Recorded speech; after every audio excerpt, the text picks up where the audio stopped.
هغه نور دی چې به حق د غریبو خوري ته د هر غریب غم خوري بریالیا اعوذ باللہ من الشیطان الرجیم بسم الله الرحمن الرحیم. ګرانو کتونکو یو ځل بیا ساجد حسین بنګش د سنجو ټي وي له طرفه تاسو سره مخاطب یم. امید لرم چې تاسو چرته مې روغ جوړ او خوشاله اوسئ.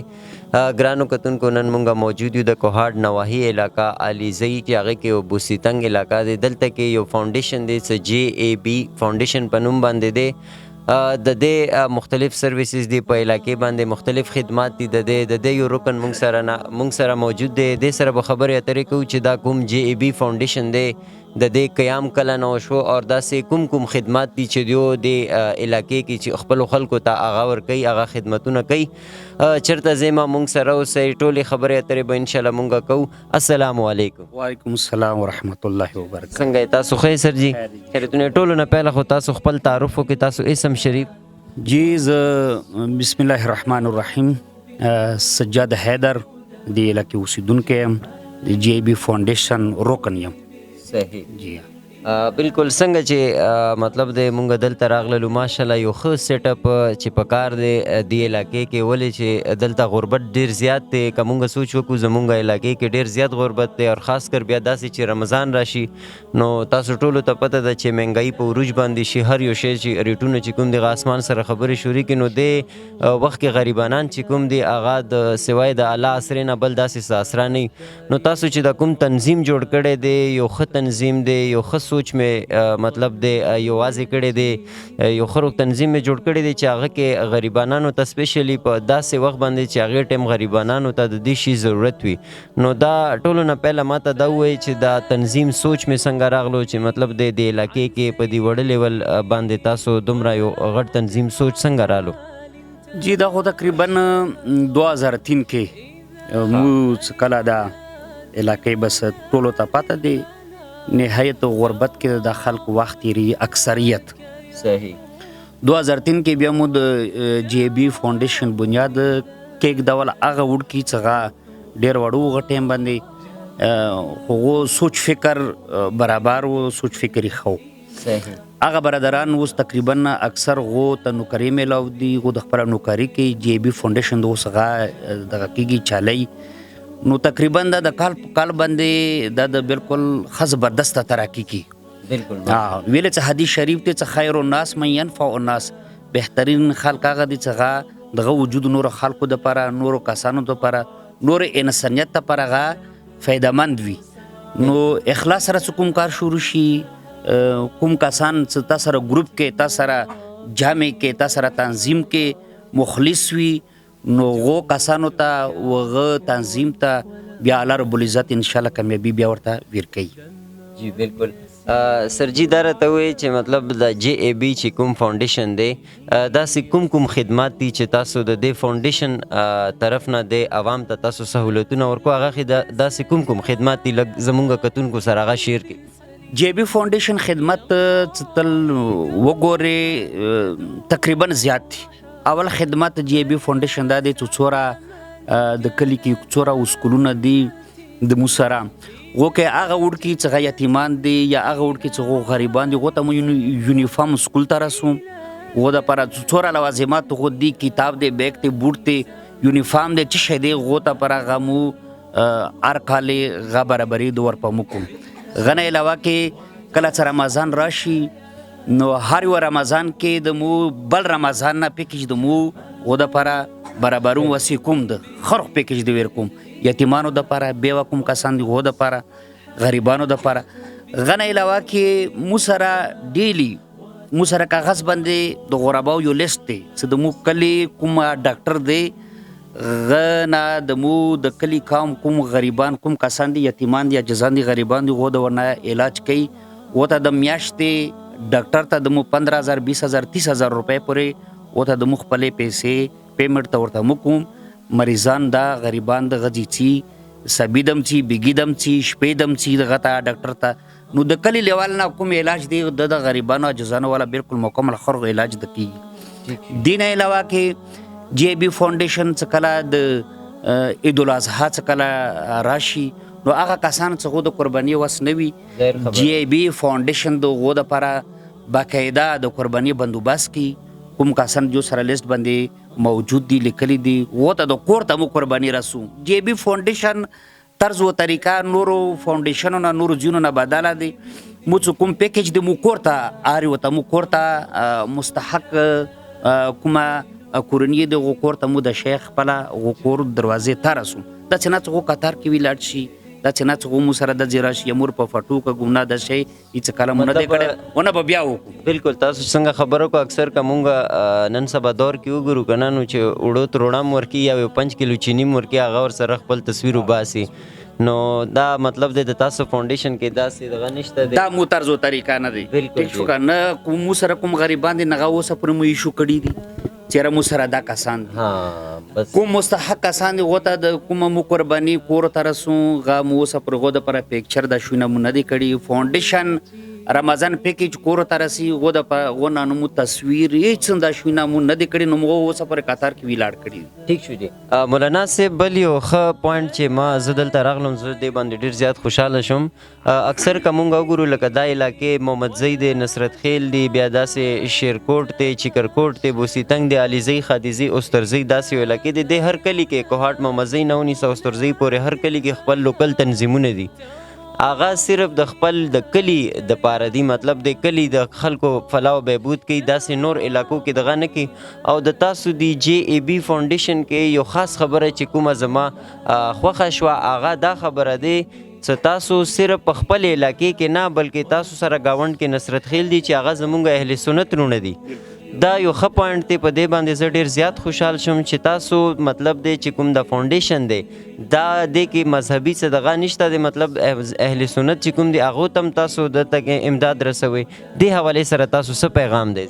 مو سره دا پیرې الحمدلله چې مو سره وسایل زیات مو سره د کلي کوم کوهاټ طرفې کوم د کلي کومه علاقه دی غځې کې مو سره اهل سنت وروڼه پاتې کېږي. چې مو ورته پمپ علاقه یو ځنه لکه د نصرت خیلو اوایل دي غځې کې مو سره مستحق کورونه وو د مو اهل سنت وروڼو هغو ته مو پیکیج کور ته دغه که ورسول. غنه علاوه کې مو کوم دې سیډ ته مو د علیزی سیډ ته مو سره دځې کې کومه مو سره نږدې ټچ علاقه دی دې ته ویلی شي الشیر کلوني مو سره دا پیرې وسایل وو مو هغو ته هم پیکیج دغه کړی دی رسولی دی. مو فاونډیشن کومه نظریه ده مو د داسې نظریې والا خلک یو چې مو سره کلي کې چوک هم پاتې شوي دي د ځای کې مخکې مو سره اهل سنت وروڼه کلي مانځ کې پاتې کېدو اوس پورې مو سره هغو کورونه بار جوړ کړي دي مو نه هغه ښه خوشحال دي. د هغو څومره ضروریات دي هغه مو کلي کې څنګه نورو خلکو پوره کولو هغه چې د هغو پوره کولو.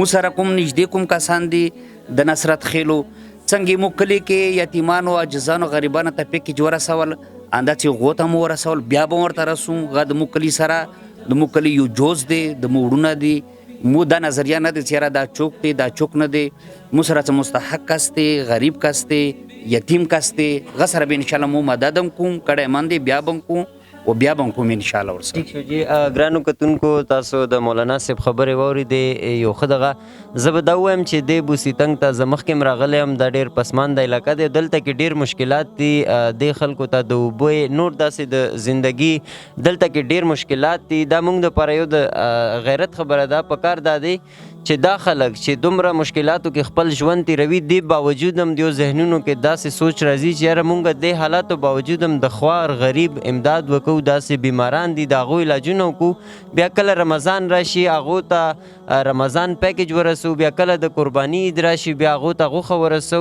چې دا خلک مطلب دی داسې فلاح و بهبود کارونو دپاره یو کیدی شي نو د مونږ دومره غټه علاقه دی داسې کلي پکې شته دي چې هر سهولتونه هلته کې موجود دي اسپتالونه موجود دي اوبه نظام شته دی نو دا د غیرت خبره هغو خلکو دپاره دی چې هغه اوس هم خوبیولي دي د هغې په ګاونډ کې به داسې غربا وي چې هغه به د لږ عمري خو هغې ته به څه ټس مس نه کېږي په کار خو دا دی چې په هر کلي کې په هر ګاونډ کې داسې ځوانان چې هغې ته خدای یو دماغ ورکړی دی هغې ته خدای یو انرژي او طاقت ورکړی دی په کار دی چې هر علاقې کې د داسې نوجوانان راپورته شي او د خوارانو غریبانانو چې کوم محتاجه دي چې کوم یتیمان دي د هغو خدمت وکړي. مولانا صاحب بالکل خبرې اترې به کېږي.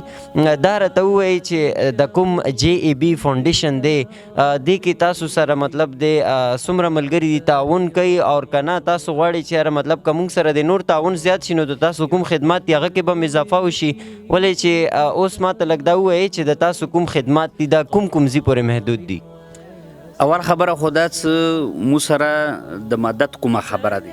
مو سره که بار نه چا مدد کول غو دي کې خپله د ثواب خپله حصه دی.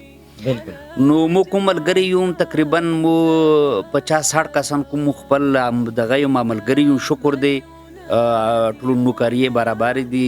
مو د هرې میاشتې خپل لکه باقاعدګي سره مو د خپلې پیسې دغه کوم جمع کوم د غریبانو عاجزانو دپاره. یعنی مطلب دا دی څه ته د تنخواه خر غوښلې که ته 100 روپۍ یا 200 روپۍ JAB فاونډیشن داسې بل کوم تنظیم دی هغه ته ورکړې دې کې تا ثواب میلویږي. یعنی مطلب دا دی څه الله رب العزت د تاسو کوم کاروبار دغه کې ورته برکت هم اچوي. غنه علاوه کې JAB فاونډیشن چې کوم دی مو فعل حال خپل کلی نه شروع کړی دی. مو دا پیرې لغوندې دغه که وسیکه علاقه مو دي ځنه مو اهل سنت کومړونه وغه مو ځان سره واخیستو. مونه دیا لنګ ته علي شیر کلونی وغه برادر مو ځان سره دغه کوره واخیستو. آینده دپاره مو سوچ فکر دا دی د مو کومه دی غدا دی چې یاره مو سره کله غونې مدد وشي امداد وشي نو مو به دا علاقه ټوله ځان سره بیا انشاءالله راخلو. دا مو ځان سره وعده کړې د مو ځان سره عهد کړی دی انشاءالله. بل دا د دې خبرې تاسو واورېدې مولانا صاحب خبرې تاسو واورېدې د دې فاونډیشن مین مقصد چې کوم دی هغه دا دی چې کوم غربا دي کوم مساکین دي کوم یتیمان دي چې هغه مونږ باندې واجب دي مونږ باندې چې مونږ د خپل بچو سره سره د داسې یتیمانو کفالت وکړو. دې سره سره چې کوم غربا دي چې هغه حقوق هم په مونږ باندې واجب دي چې مونږ د هغو حقوق ادا کړو. نو انشاءالله الله پاک په مونږ د دې فاونډیشن کې چې کوم دی رونو دا ابتدا کړي دی دې کې به دیو مخکې ځي او دې کې به کامیابي ورته ورکوي.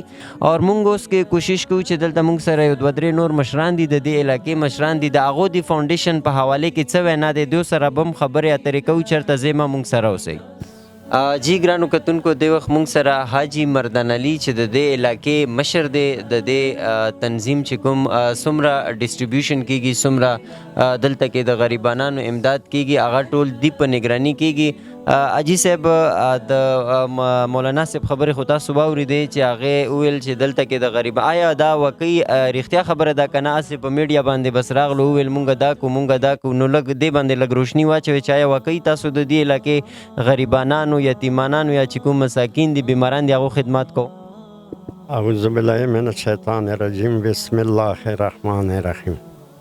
واقعي دا کوم تنظیم دی د دغه علاقې والا بالکل لکه څرنګه خبرې مولانا صاحب درته وکړې کور دروازې ته د هر غریب یتیم دغه کوي او دې سره مو د خلکو غریبانو یتیمانو پوره ګذره جوړه شوه او بالکل صحیح دغه. نو اجي صاحب دا راته ووایه چې داسې مزید دی فاونډیشن دپاره داسې بهتري دپاره نور داسې څه دغه پکار دي چې دغه شی د مخکې لاړ شي نو څه د تاسو داسې کمی دی چې تاسو وایئ چې هغه زموږ کتونکي دي هغو سره شریک کړي چې دغه کې داسې څه کمیانې دي چې تاسو غواړئ چې هغه دې پوره شي؟ بس دې کې خو کمیانې دا دي چې دا خو اوس تنظیم د مغاټ دی خو دې کې ټول سرمایه‌دار نه دي او خپل عاجزان کوم واس وي غاده ده کوي نو دې چې موږ ټولو ته پکار دی د کلي مشرانو ته د علاقې کې یا بار یا کوم ځایونه دي درته وښیلو هغو کې د څه خلک وي نو خدای رضایي دوی ته څه فنډ اضافه کړي نو دوی به نور هم واسي کار شروع شي. ٹھیک شو حاجی صاحب تاسو ډیره مهرباني الله دې تاسو آباد او شاد لري. ګرانو کتونکو تاسو د حاجي صاحب خبره مولانا صاحب خبره واورېدې د دیو دا وینا دی چې که مونږ سره د فاونډیشن کې خلک مرسته وکړي تعاون وکړي نو نن دا په ستر سام کې د علیزی خدیزی کې دی نو انشاءالله دغه زموږ خواهش دی چې مونږ د دا کوهاټ ښار پورې دا نیټورک چې کوم دی دا وسیع کړو او څومره د دې علاقې غربا مساکین دي د هغو خدمت وکړو. یو ښه دغه دی بلکې پکار دا دی چې ما خو مخکې مې وینا وکړه چې په هر علاقې کې په هر ځای کې د داسې تنظیمونه جوړ شي، داسې فاونډیشنې دې جوړې شي، ولې چې رمضان روان دی، موږ ته هم ډېر کالونه راځي چې کله هم راشن تقسیمېږي نو تاسو بیا موږ ته ووایئ.